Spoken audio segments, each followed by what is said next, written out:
Assalomu alaykum aziz kanalimiz a'zolari. Bugungi tadbirimiz Davron Akbarning yangi milliy sertifikat kitobidan 11-variant g'azal tadbiri bilan tanishamiz. Demak, g'azal tahlilidan oldin bizga obuna bo'lishni unutmang. Ushbu g'azal Navoiyning chuqur falsafiy ma'nodagi g'azal hisoblanib, bunda tasavvufiy ma'no, yorga bo'lgan muhabbat, Allohga bo'lgan muhabbat ifodalangan g'azal hisoblanadi. Birinchi bayt. Demak, boshladik. Saroq gul demagil, chun sarvinozim bog' aro bormish, yuzin ko'rgach qizil gul, zaf etib ul navi sarg'ormish. Demak, ushbu baytda Husni Talilning juda go'zal namunasini ko'rishimiz mumkin. Ya'ni bu baytda aytadi, sariq gulni o'zi sariq bo'lgan dema. Uning sariq bo'lishiga sabab shuning uchunki sarvinozim, ya'ni meni sarf qomatli yorim bog' aro aylangani borganida, bog' aro kirganida qizil gul uni yorini ko'radida, go'zalligiga tan berib uyalganidan sarg'aygan ekan. Shunaqa ma'no berilgan. Ya'ni bu yerda o'zi tabiiy jarayon sariq gulning sariq bo'lishi, ammo uni go'zal dalillash, ya'ni yolg'on dalil keltirish. Sariq gul o'zi sariq bo'lmaydi. Bunga sabab mening yorimning go'zalligidan uyalganidan sarg'aygan, ya'ni zaf etgan, zafaron bo'lgan deyish nima hisoblanadi? Yolg'on dalil keltirish bo'lib Husni Talil. Ikkinchi bayt. Ko'ngil atrofida ochqon uchun hijron o'qi yo'llar, balo xaylini ishqing shahnasi ulsori boshqarmish.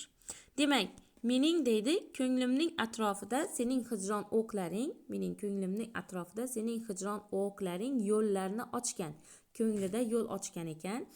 Ana endi qanaqa balo xayli bo'lsa, mana shu ishqing shahnasi, ya'ni ishqingning yo'lagi orqali shu ko'nglimning o'q yo'llariga, chuqurlariga kirib boraveradi deyapti.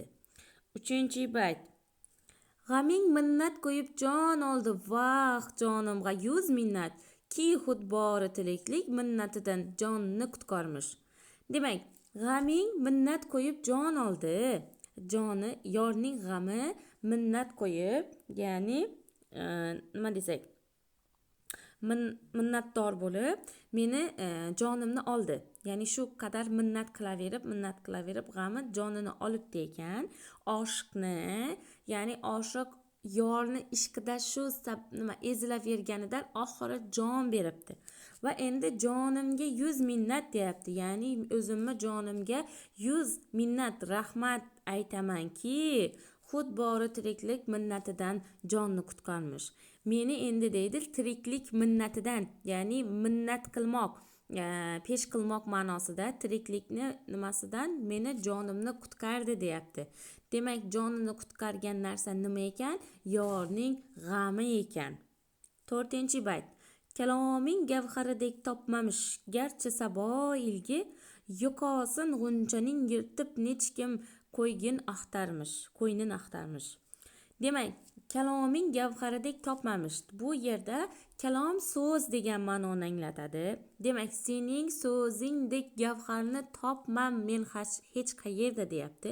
Ushbu baytda yorning so'zi nimaga o'xshatilgan? Gavharga o'xshatilgan. Agarda garchi deyapti, sabo, ya'ni tong shamoli qo'li orqali g'unchaning yoqasini yirtib necha kim uni axtarsa ham, ya'ni g'unchadan tarkibida ham g'unchani ichini sabo tongning shamoli qo'li bilan axtarsa ham necha kim sening so'zingdek gavharni topa olmaydi ekan. Ya'ni kalomingdek gavharni topa olmaydi deyapti. 5-bayt. Gulning choy etgach yetishdi o'qi har yondin, o'tin qo'ymoqqa go'yoki bu o'tning to'shin yormish. Bu yerda nima ma'nosida bor? Ko'nglimni deyapti. Choy etgach yetishdi har yondin. Ko'ngilni, yorning oshiqning ko'ngli chok bo'lganidan keyin har yondan o'qlar bemalol unga kiraverdi, xuddiki bu o'tinni mayda qilib uni yonishini tomosha qilishga o'xshatilyapti. 6-bayt. Necha kim qad chekar sarkashlik aylar anbar zulfi, agarchi kun biyik chiqqanda doim soya qisqarmish. Ushbu baytda esa tamsil san'atini juda go'zal namunasini ko'rishimiz mumkin, ya'ni hayotiy misol. Birinchi misrada aytadi, necha kim qad chekar sarkashlik aylar anbar zulfi. Demak, nimani? Anbar misoli zulf, ya'ni anbar hidli soch deydi. Qanchalik sarkashlik qilsa ham, ya'ni sarkashlik qilmoq bu yerda bosh ko'tarish ma'nosida. Bosh ko'tarsa ham, qanchalik kibr bilan boqsa ham yorning yuziga teng kela olmaydi degan mazmun bor. Endi buni hayotiy misol tariqasida agarchi deydi. Kun biyik chiqqanda, biyik chiqmoq bu qoq tush payti. Kun qoq tush payti bo'lganda doim soya qisqarmish. Demak, tush paytidan keyin misol quyosh tik tepaga kelganda nima bo'ladi? Soyangiz pastga qarab yo'naladi-ku. Bu yerda nimada yorning sochi qanchalik nima bilan tepaga chiqqani bilan, ya'ni nima desak, mag'rurona tepaga chiqqani bilan baribir yorning yuziga nima qilmaydi, teng kela olmaydi deyapti. Xo'p, bu yerda har qanday zulmat sochga yorning yuzi oldida chekinishini aytyapti. 7-bayt. Ilik bo'g'ziga eltib shisha to'kmish qon yoshin mendek, magar soqiy oyog'in o'pkali o'ldog'i yolbormish. Ya'ni soqiy may quyuvchi qadah oyog'ini o'pish uchun, qadah oyog'i deganda endi bu yerda nimani tushunamiz? Qadahdagi mayni ichish uchun uni o'pamiz, ya'ni ramziy ma'noda o'pamiz, ichish uchun. Shu ma'nosi bor. Demak, o'pib yolborgani kabi shisha ham qo'lini bo'g'ziga olib borib xuddi mendek qonli ko'z yoshlarini to'kmoqda degan ma'no bor. 8-bayt. Yugurma rizq uchun ne yetsa haqdan anglakim, komil ne kelturgul demish, ne g'aybdan yetganni qaytarmish. Demak, bu yerda didaktik ma'no bor. Rizq uchun deydi, yugurma deydi. Ne yetsa, nima kelsa uni haqdan, Allohdan deb bil. Komil inson shunaqa bo'ladi degan ma'no bor. Ne kelturgusi demish, nima keltirdi dema, kelgan narsani qaytarma degan ma'no bor. Ya'ni komil inson nima keldi demaydi va kelgan narsani ham qaytarmaydi va rizq uchun ham yugurmaydi degan mazmun bor. 9-bayt.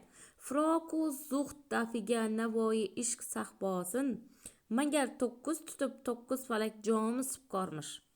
Demak, ushbu baytda Navoiy ayriliq va zohirlik, ya'ni quruq dindorlikni qoralaydi. Demak, g'amini daf qilish uchun, quruq dindorlikni, ayriliqni, g'amini daf qilish uchun ishq sharobini deyapti.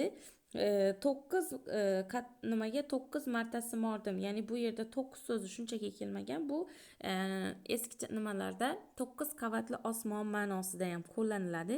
Ya'ni shoir o'zini cheksiz ishq olamiga g'arq qilgani va umuman bu yo'lda koinot qadar keng tuyg'ular bilan yashayotganligini ta'kidlaydi. Mana shu 9-baytda. Demak, bu yerda nimaga e'tiborli bo'lasiz? Zuhd so'zi quruq dindorlik, ya'ni zohidlar ma'nosida kelyapti.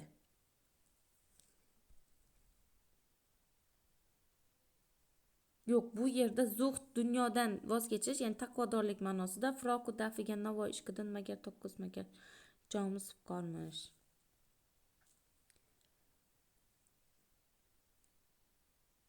Ishqni sahbosidan Navoiy bu dunyodan firoqidan voz kechishga tayyor. 9 tutib 9 falak jomini sipqorishga ham tayyor ma'nosida.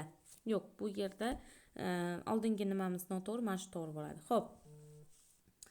28. G'azal baytlar haqidagi to'g'ri ma'lumot so'ralyapti bizdan. Demak, birinchi baytda husn ta'lil san'ati qo'llanilgan. Bu to'g'ri ma'lumot. Aynan boya aytgan edim. Go'zal namunasi berilgan, sariq gulning sarg'ayish sababi keltirilgan. A javob bo'ladi. B javobimizda 3-baytda tajnis, ya'ni o'z jinsdor so'zlar mavjud emas. Irsoli masal, misol keltirish, demak irsoli masal 6 da bormi? Yo'q, aynan 6 da mavjud. Tamsil bor, diqqatli bo'lamiz. Tamsil bor, lekin irsoli masal yo'q. Irsoli masal bu maqol matallarni keltirish ikkinchi misrada. Xo'p, demak D javobimizdagi tasbih bu nima bilan bog'liq she'riy san'at hisoblanadi. Shakli bu ham mavjud emas. Demak, keyingi 29-g'azal, yana to'g'ri ma'lumotlar so'ralyapti bizdan. A javob: hijron o'qlari oshiqning ko'ngliga bemalol kirib borishi mumkinligi aytilgan. Bu to'g'ri ma'lumot. Mana ikkinchi baytda aytilyapti. Ikkinchimi? Mana 2da, ha. Ko'ngil atrofida ochqon uchun hijron o'qlarini, demak hozir o'chiramiz. Mana qaytadan. Demak, ko'ngil atrofida hijron o'qlariga yo'llar ochilganligi sababli balo xayli ish shahnasi ul sori bormish. Ya'ni bemalol nima qila oladi ekan? Oshiqning ko'ngliga kirib borishi mumkin ekan. A javob bo'ldi. B javobimizda g'am va hijron tasviri orqali ishq oshiq qalbini balolardan asrab qolishi aytilgan. Yo'q, g'am va hijron orqali ishq oshiq qalbini balolardan saqlamagan. Jonini qutqargan va bu dunyoni minnatidan qutqargan, ya'ni tiriklik minnatidan qutulishiga yordam bergan. Mana shu joyi noto'g'ri. B javobda C javob: sabo g'unchani ochgani kabi yor so'zlari oshiq ko'nglini ochish ta'kidlangan. Yo'q, sabo g'unchani nima sababdan ochdi? Yorni nima gavhardek so'zlarini mana topish uchun, kaloming gavharidek topmish.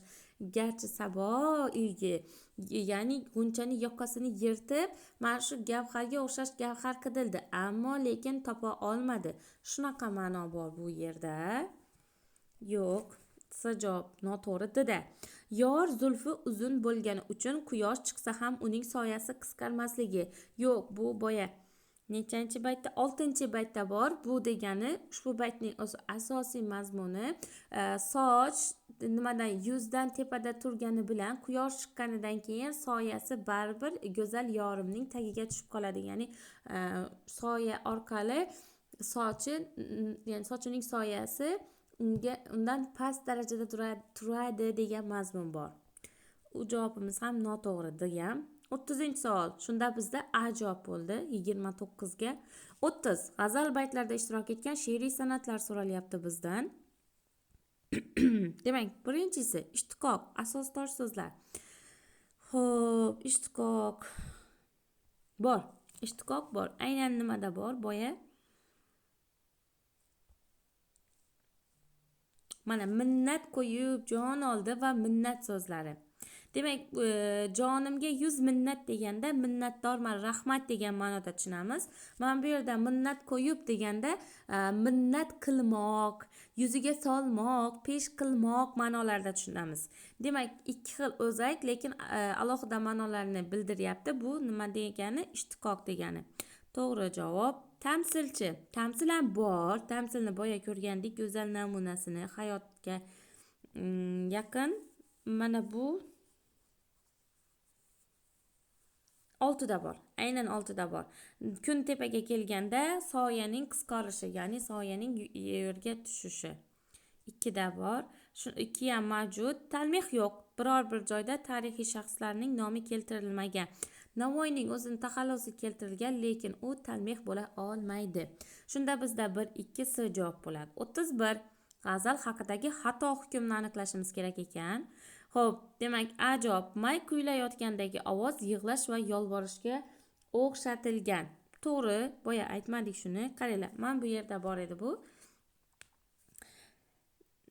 Boya may kuyish bilan bog'liq jarayonda mana ilik bo'g'ziga kelib shisha to'kmish qon yoshi mendek, magar soqi oyog'in o'pkali o'lgohi yolvormish. Demak, mayning kuyilishi, sipqorilishiga nima qilish jarayondagi ovoz bu yig'lash va yolvorishga o'xshatilgan. To'g'ri bu. Bu javob: yorning qasos oluvchi shamoli oshiq bag'rini qon qilgan tasvirlangan. Xo'p, yorning qasos oluvchi shamoli. Shamol haqida bitta joyda ma'lumot Sabo berildi. Lekin u qasos oluvchi emas, balki yorning gavharini qidiruvchi ma'nosida keldi. Demak, bu noto'g'ri. Xato ma'lumot bizga aynan shu kerak. C javob. Sariq gulning tabiatdagi rangi shoirona sabab bilan. Demak, sabab dedimi? Albatta bu husn talil bo'ladi. Husn talil bilan tasvirlangan. Bu to'g'ri ma'lumot bo'ladi. Birinchi baytda bor aynan. Bu birinchi bayt. D javob. Yorning g'amida o'lishni saodat deb bilish tasvirlangan. Xo'p, yorning g'amida o'lish saodat. To'g'ri, bu ham boya minnat birliklarida qo'llangan edi. 3-bayt ekan. 3-baytda yorning g'amida o'lish saodatga teng. 32. G'azalning qaysi baytida ijtimoiy didaktik mazmun? Albatta bu begona bayt 8-baytda bo'ladi. U yerda bu nima degan edi? Yugurma rizq uchun ne yetsa haqdan bil uni, komil inson shunday bo'lgusi kelgan narsaga ne keldi demaydi, kelgan narsani qaytarmaydi, kelmaganiga siqilmaydi degan mazmun bor ekan. Qisqacha g'azalimiz tadbiri shunaqa. Demak, yana qaysi mavzularni video dars qilishimizni xohlaysiz? Yana qanday taklif va izohlaringiz bo'lsa, bemalol izohlarda yozib qoldirishingiz mumkin.